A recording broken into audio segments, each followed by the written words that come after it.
Good morning, everyone. Welcome to Coffee Talk. Here's the coffee. My name is Olive O'Sullivan. I am a qualified nurse and midwife and eyebrow microblader. And today's topic is something that was inspired by a lady who was in touch with me during the week as to why a registered nurse like myself and midwife would be an eyebrow microblader, and she was very interested in the story and the why I actually changed from hospital-based life to owning my own business and doing eyebrow microblading. So here's the reason why. So I trained as a registered nurse in Barrington's Hospital in Limerick in the early 80s, 3 years training. Went from there to Youghal in East Cork and worked in a mentally handicapped and psychiatric hospital for almost a year, and then on to London, East End London, to do my midwifery training. And they were all in the early 80s. I gave back the hospital a year's work as a qualified state certified midwife before I moved on to Sydney in Australia to travel. So I worked in a hospital in Sydney, St. Luke's Hospital in Potts Point, which was a private plastic hospital. So I worked there for several years, 4 years, and could relish and see the joy in women's faces when they had tweakments, the old treatments. So they were far ahead of the game there back in the 80s than we were here in Ireland at the time. So way back in the 80s, when I was actually working as a registered nurse in this hospital in Sydney, I could see how the women's confidence just soared with tiny tweakments. And they were like, it was the benefit of having a surgery and the medical and surgical aspect of it is what I learned hugely back in the 80s. And I could see how it could lift somebody's confidence to have tweakments done. Back in 1990, I returned to Ireland and, you know, things hadn't progressed here as fast. And women generally, you know, their little treats used to be either a mascara, a lipstick, maybe a bit of makeup.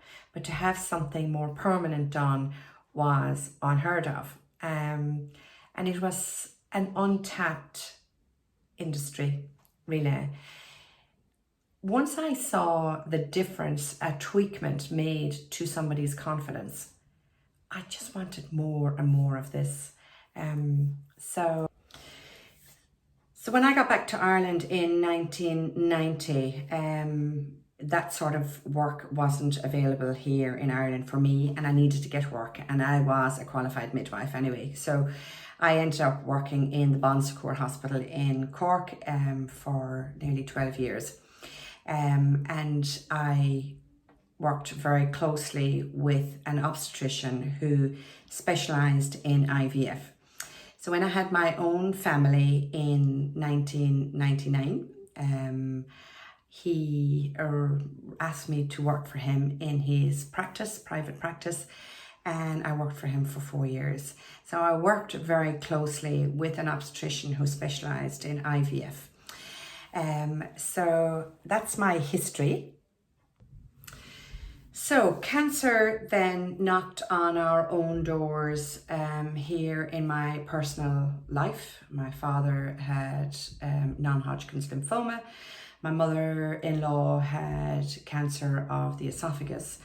And interestingly, each of them, and they were quite elderly at the time, both of them, I noticed that the first thing that they said when their oncologist said to them about having and starting a chemotherapy plan was not, is this going to make me well? It was, doctor, am I going to lose my hair, my eyebrows and my eyelashes? So I remember thinking at the time, the chemotherapy is the treatment and the drug that was going to make them well. But the one thing that bothered most of them the most about the treatment was not that it was going to make them well, but it was the fact that they were actually going to lose their hair, their eyebrows, and their eyelashes. And without them, you actually look sicker than you feel. So I remember thinking at the time, what a fabulous service it would be to marry being a nurse, my microblading, and oncology, and to be able to help any of my clients who have been diagnosed with cancer and that the treatment plan entails chemotherapy.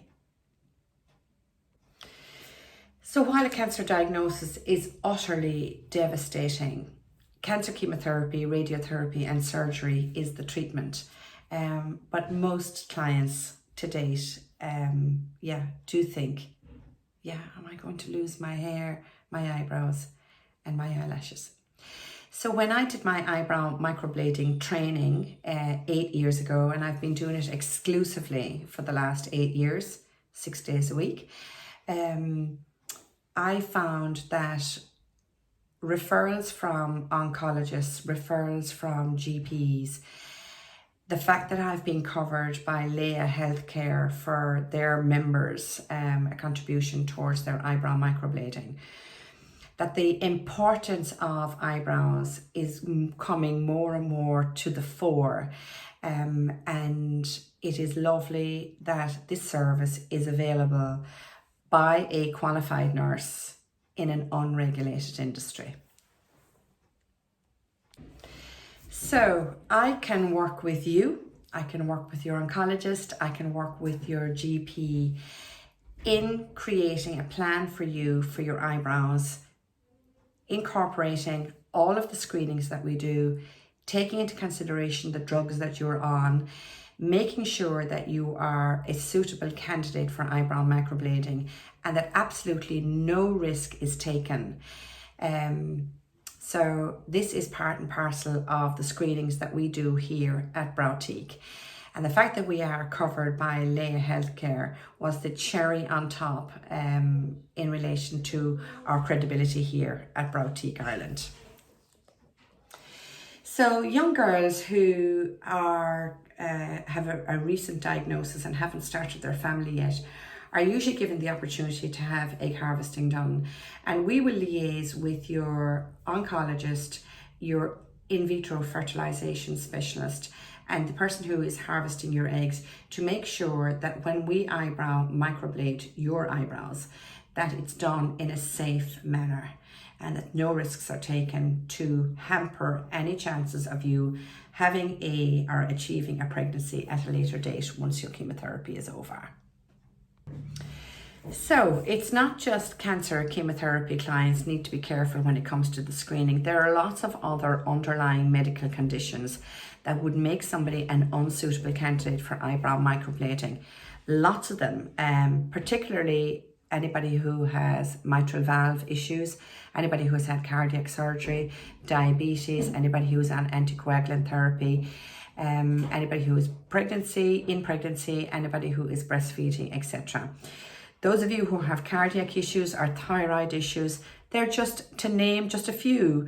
You need to make sure that you get in touch with us first so that you don't make a wasted journey and that we will screen you and make alternative arrangements for you to have your treatment done at a time that is safe.